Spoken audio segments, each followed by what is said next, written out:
Universidad Anáhuac Mayab, presente en Filey 2025. Muy buenos días, muy buenas tardes, muy buenas noches a la hora que nos estemos viendo y escuchando. Gracias por sintonizarnos y seguirnos en esta transmisión, en este esfuerzo especial con motivo de la Feria Internacional de la Lectura Yucatán, donde nuestra Escuela de Comunicación y Empresas de Entretenimiento de la Anáhuac Mayab pues tiene un stand y esta maravillosa cabina que nos ha permitido pues platicar y nos sigue permitiendo platicar con autores, artistas, creadores, pues evidentemente de muchísimo interés. Y creo que pues no es para menos, tenemos a, pues lo queremos mucho por varias razones. La primera es porque es un egresado de lujo de la Escuela de Comunicación, el queridísimo Abraham Abud Pasos, y pues también lo queremos mucho porque se ha vuelto un gran escritor y lejos de ser pesado, al contrario, es muy generoso siempre con nosotros, nos regala mucho de su tiempo y siempre es un gusto que estés aquí. Abraham Abud, gracias. No, Fitz, para nada. Digo, para mí es un gusto participar en todas las actividades de la escuela. Al final de cuentas, en la escuela encontré todo lo que buscaba, la verdad, cuando estaba decidiendo qué hacer con mi vida. Y ya te lo dije varias veces, y no porque sea entrevista, pero me acuerdo que en tus clases y en todo lo que fuimos haciendo juntos, aprendiendo juntos en la universidad, pues no está de más y no se me hace de menos significado imaginarme que estoy acá en la Filey 2025 siendo entrevistado además por ti, cosa que me da muchísimo gusto y me emociona un montón. Muchísimas gracias. Gracias a ti, Abraham, como siempre. Pues insisto, ¿no? Creo que lo que yo siempre agradezco es tu generosidad, tu sencillez. Y bueno, por favor, nunca pierdas eso, porque además eso te hace genial, como eres genial al escribir. Óyeme, pues nada, pues si te parece, entramos en materia. Si mal no recuerdo, ya estamos cumpliendo un año desde la presentación en Filey de Pelaná. Sí, es correcto, Estaba reciente. Cuéntame un poquito cómo fue. Sé que fue un libro de los más comprados en Amazon en algún momento. Sí. Cuéntame un poquito cómo ya, digamos, me imagino que ya estás pensando en nuevos proyectos, pero un poco cerrando el ciclo, vamos a llamarle así, de Pelaná. Sí. ¿Cuál es el balance para ti del libro? Sí, bueno, fuera de el ciclo que ya le urgía, creo que a mis abuelos y a mis papás, que se termine con la referencia de que su hijo escribió Pelaná, que no fue obviamente el mejor título cuando uno llega y lo propone, pero realmente digo, creo que parte de la intención de escribir, pues es al mismo tiempo no perseguir ninguna intención, ¿no? Entonces, de la misma manera, creo que el libro tomó cierta curiosidad o lo que sea cuando empezamos a participar en ese tipo de actividades. Y pues naturalmente yo noto que este proyecto ya fue como una pieza muy interesante dentro de lo que queríamos hacer con la editorial, o yo como escritor al menos, ¿no? Y sí, es correcto. O sea, yo también ya voy notando que lo que queda ahí de la estela del libro de Pelaná pues ya se está terminando. Y de hecho yo a principios de año terminé otro libro que estoy editando y sí noto que son dos cosas como completamente diferentes, ¿no? O sea, sí, el nuevo libro se llama Naufragios de otro tipo y también son cuentos. Y pues Pelaná tuvo la oportunidad de estar en muchos lugares así como interesantes. Me permitieron también conocer un montón de gente con la que he estado trabajando muy, muy de la mano hasta el día de hoy. Con Ricardo Guerra de la Peña, por ejemplo, que ahorita él y yo andamos trabajando con la editorial muy, muy pegados, entre cursos, entre proyectos de escritura creativa y demás. Y pues noto que sí, que el curso de Pelaná pues de alguna manera ya se asentó. Pues me pasó que me metí a algún baño y me decían, ¿tú escribiste Pelaná? Y yo, sí, fui yo. Yo leí y yo no tenía idea de dónde había llegado por ejemplo, esa lectura. O la vez pasada me contó mi papá que llega a la notaría a firmar y que alguien lo identificó como el papá del autor de Pelaná. Y entonces empecé a notar que pues ya me sentía bastante satisfecho y bastante contento con ver por dónde iba el libro, ¿no? Entonces sí, o sea, yo creo que esto ha pasado, ¿no? El libro obviamente estuvo bien posicionado en ventas en Amazon. La verdad es que dentro de lo que cabe yo no me imaginé nada de lo que iba a pasar con el libro. No me imaginé tampoco o sea, sinceramente lo escribí porque me gusta, ¿no? No porque tenía la idea de que alguien lo iba a leer.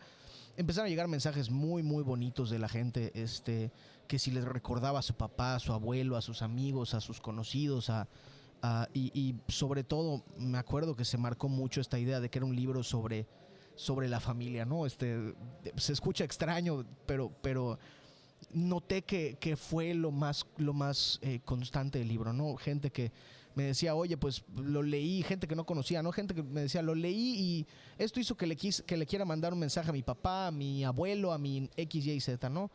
Y creo que el efecto que tuvo fue mejor de lo que hubiera podido pensar en general, ¿no? Bien. ¿Hacia dónde te lleva ahora la literatura? Me dice, hablas de un nuevo proyecto, naufragios de otro tipo. ¿Hacia dónde se está yendo literariamente hablando Abraham Abud Pasos? He notado que como que, digo, primero, el formato de la antología, o sea, más bien el tipo de libro, antología de cuento, se dio naturalmente, ¿no? Y me acuerdo que se dio cuando me di cuenta que algo a lo que le tenía mucho miedo, que eventualmente pude hacer, fue pues, a partir de que entendí cómo escribir diálogo, pues ya pude ir desarrollando algunas ideas más completas que tenía, ¿no? Naufragios de otro tipo es un libro que tal vez, a diferencia de que tiene una tendencia a ser un poco más realista, por así decirlo, un poquito en la economía de palabras, en la economía de expresar sentimientos que estén fuera de lo que puede ser palpable en la realidad. Naufragios de otro tipo creo que sí ya toma una vuelta un poquito más extravagante, simbólica, de género en algunos de los cuentos. Y pues la verdad es que, siéndote completamente sincero, no estoy interesado o curioseando ver a dónde me puedo ir con respecto a lo que me gusta escribir.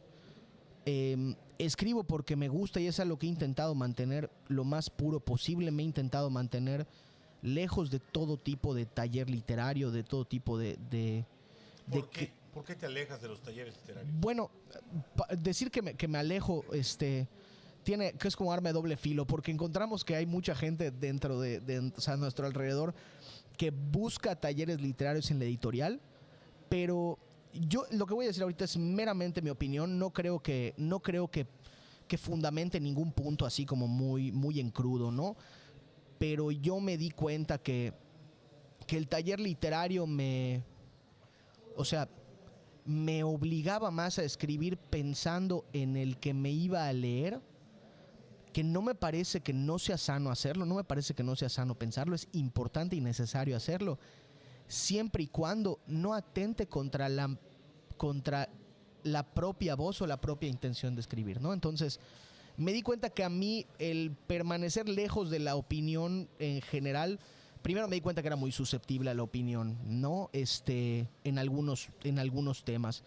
Entonces, preferí mantenerme alejado y al mismo tiempo, pues, decidí no hacerlo y estaba yo un poquito en contra porque sentía que se perdía algo. O sea, podía pasar que mientras elaboraba junto con un tallerista algún texto, notaba que el texto que quedaba al final y el que estaba al principio, aunque el del principio podía notarse más, o sea, podía parecer que divagaba más y que tal vez tenía algunas pizcas allá como de entenderse mientras se escribe, fue algo que quise dejar dentro de mi literatura, ¿no?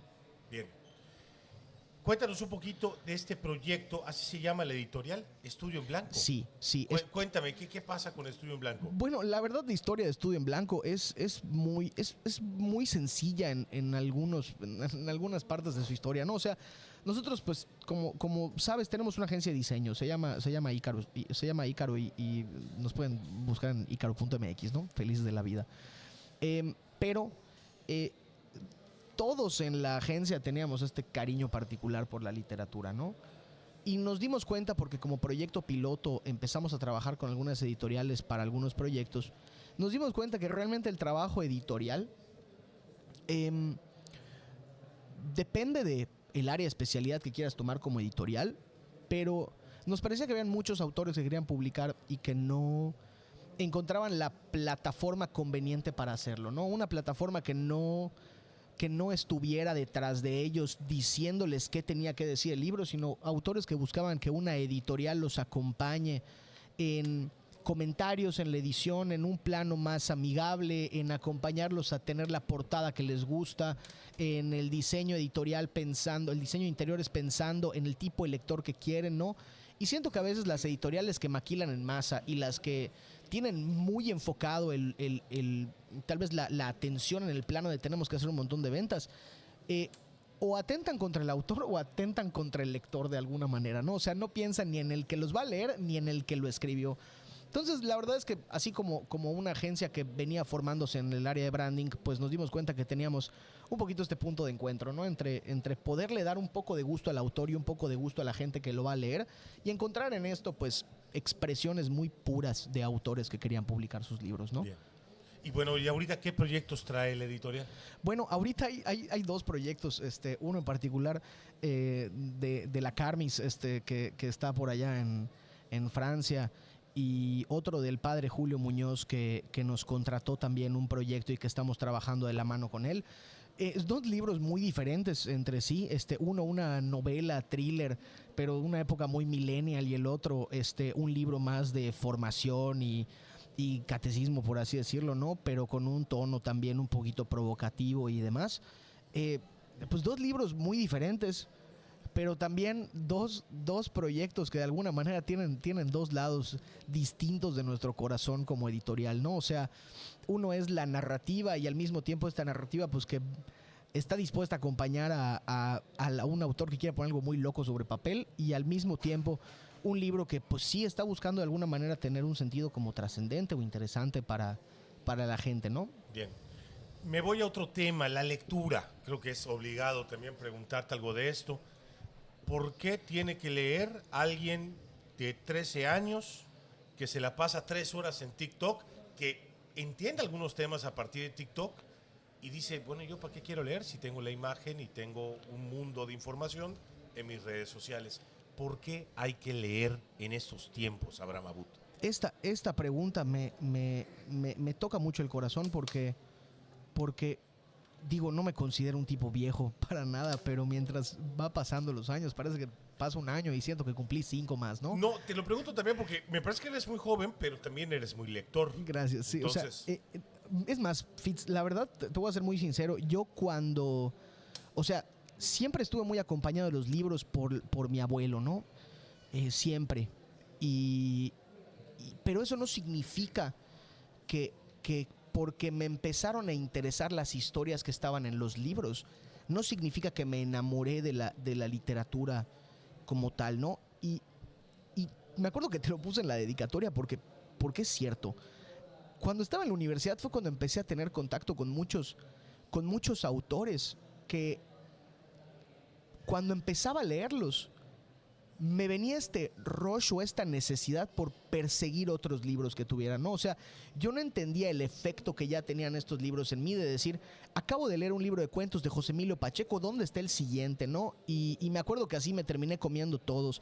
Me acuerdo que leímos la obra de Mario Benedetti, de Pedro y el Capitán, y me acuerdo que justo después de eso fui a buscar una novela. Cuando leí El Llano en Llamas dije, wow, o sea, leímos Pedro Páramo, pero fui a buscar El Llano en Llamas después y dije, wow, o sea, el realismo que tiene Juan Rulfo en estos cuentos y creo que lo primero que puedo decir, y lo que estoy intentando resumir con todo esto, es que, primero, no le podemos pedir a alguien que nunca haya leído un libro que se enamore de la lectura, ¿no? Eso es imposible. Entonces, primero, todos estos jóvenes que están ahí en el mundo, que nada más no se animan a tomar ningún libro, evidentemente no se van a enamorar a lo lejos. Es necesario que intenten encontrar primero un buen libro que les guste, y estoy seguro que después de esto va a empezar un camino que me he dado cuenta que tiene muchos beneficios, y aquí van algunos, ¿no? En primer lugar, esta vida tiene muchas cosas muy concretas, ¿no? Tenemos que salir a la calle a trabajar, a buscar dinero, a entender que tenemos que perseguir relaciones buenas, estables, una psicología sana y demás, pero llega un momento donde muchas cosas de la vida como que empiezan a salirse de lo concreto y empiezan a ponerse más abstractas, ¿no? ¿Qué es el bien? ¿Qué es el mal? ¿Qué es el amor? ¿Qué es que no haya estabilidad? ¿Qué es la estabilidad? ¿Qué es la paz? ¿Qué es la plenitud? Y empiezan todas estas preguntas. Y es imposible pedirle a un cerebro que no ha ido al gimnasio que se ponga a pensar en esto, ¿no? Y el lenguaje de los pensamientos, y esto siempre se lo digo a mis alumnos, ¿no? El insumo principal de los pensamientos son las palabras. O sea, lo que hace que tengamos una idea es el hecho de que conozcamos palabras. El que no lee casi no las conoce, ¿no? O sea, es imposible pedirle a alguien que no ha puesto su cerebro en el gimnasio, por así decirlo, que profundice o desarrolle o construya ideas propias. Y naturalmente estamos influenciados por lo que está a nuestro alrededor, sobre todo en cuestión de medios de comunicación, pero o sea, el acto de leer es el único de todos los actos de la comunicación artística, por así decirlo, en el que hay un diálogo verdadero sucediendo entre, o sea, los dos ponen de su parte, el lector y el que escribe. El lector aporta su imaginación, sus ideas, sus conceptos, lo que conoce, lo que desconoce, lo que entiende y lo que no entiende, y el autor aporta sus palabras. Entonces, es el único medio artístico que existe, es el único producto de nuestro ser humano que tiene este efecto y que permite este ejercicio. Entonces, sí creo que estamos empezando a notar el resultado de una generación que está confundida y que no tiene ideas propias y que no pasa de la superficialidad de lo que pueda, del efecto que puedan producir al grabar un video, al ver un video, al hacer una canción, al escuchar una canción, al escribir un tweet, al leer un tweet, ¿no? Entonces, no estoy diciendo que sea el general, ¿no? Pero noto que es algo muy constante. Los alumnos que están buscando respuestas, los jóvenes que los rodean y muchos otros están constantemente como que, pues no sé, queriendo entender un mundo que conocen nada más por lo que otras personas les dijeron de él. Y incluso el acto de escribir creo que exige mucho para la cabeza en el sentido de qué palabra escojo, ya repetí y demás. Bueno, es una plática que la verdad es que, perdón, me estoy alargando, pero creo que podríamos tener durante horas, ¿no? Pero es 3 puntos. 1, imposible pedirle a alguien que se enamore de la lectura si no toma un libro. 2, el insumo o la gasolina de las ideas son las palabras. Y 3, es la mejor manera y la única manera de todas las expresiones artísticas en la que verdaderamente nuestro cerebro trabaja y trabaja potencialmente hablando mucho más, ¿no? Bien, bien. Me recordaste una cita célebre de Wittgenstein. Decía, el límite de mi mundo es el límite de mi lenguaje, ¿no? Entonces, claro que las palabras son la gasolina de los pensamientos, y pues también es inevitable recordar a Sartori, que hablaba de cómo pues el lenguaje escrito es el que permite una mayor profundidad que la imagen. Sabemos que tienes una agenda complicada, así que va mi última pregunta, no porque además te urge también ir a comprar libros. Oye, ¿qué opinas? A ver, aquí hay un debate, y creo que es un debate que se tiene que seguir discutiendo. ¿Qué diferencia hay para ti entre leer en el papel y leer en la pantalla, leer la lectura digital? ¿Hay diferencia? ¿No hay diferencia? Adelante, por favor. Vamos a hablar del amor por los libros, ¿no? De que yo puedo tener un noviazgo vía Zoom, pero no quiero. Vamos a pasar a lo siguiente, ¿no? Una vez escuché un comentario muy práctico que era: no me gusta tener mi biblioteca en Kindle porque no es mía. Y es cierto, en primer lugar, ¿no? Y en segundo lugar, no es que diga sirven más los libros viejos. Los libros viejos se deshojan, se apestan a humedad, se oscurecen, se pierde la tinta, se pudren. Sí, pero no puedo comparar el sentimiento de estar acá escarbando entre libros que apestan a humedad. No puedo comparar el abrir una página y ver qué día, qué hora, qué año se escribió o sea, se imprimió este libro. Saber que Alfaguara tiene una edición de y que esta otra edición es de los Novels y X, Y, Z. Si nada más voy a ver portadas en una biblioteca Kindle que aparte pues está toda fea a mi parecer. Hace poco entré a la oficina de un amigo porque íbamos a tener una reunión y me había platicado mucho de un libro. Y me dijo, me acuerdo que vi el libro y sabía que estaba haciendo un reporte para su empresa de ese libro. Y entonces le dije, ¿qué estás haciendo con tu libro? Y me dijo, estoy implementando algunas ideas del libro. Y le dije, ¿cómo lo escarbas? O sea, ¿cómo vas buscando entre distintas ideas? Si tienes el libro ahí en Kindle, o sea, ¿qué te metes? Si te metes al índice y buscas la página. Me dijo, no las tengo subrayadas. Yo en mil cantidad de veces he entrado a un libro pensando que sabía lo que buscaba y me llevaba a otra cosa muy diferente, ¿no? Este es un formato casi tan viejo como la propia historia y ha tenido muy poquitos cambios desde que apareció y desde que lo encontramos, ¿no? Yo no creo no me imagino un mundo sin libros, ¿no? Así como pensamos que un día la gente se iba a olvidar del disco de acetato, pensamos que se iban a olvidar de el cine porque lo pueden ver en sus casas, nadie se va a olvidar de los libros. Aquí en la Filey vamos a seguir viniendo hasta que yo tenga muchas canas y espero que hijos para traerlos a que huelan humedad. Ahora, Bud, gracias por tu tiempo, gracias por tus palabras.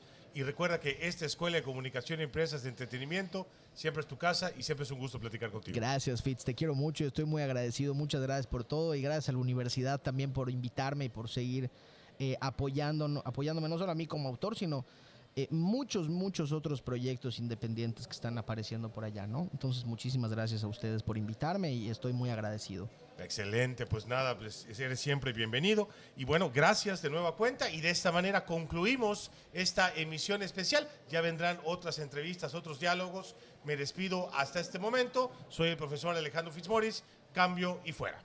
Espacio realizado por alumnos y profesores de la Escuela de Comunicación y Dirección de Empresas de Entretenimiento.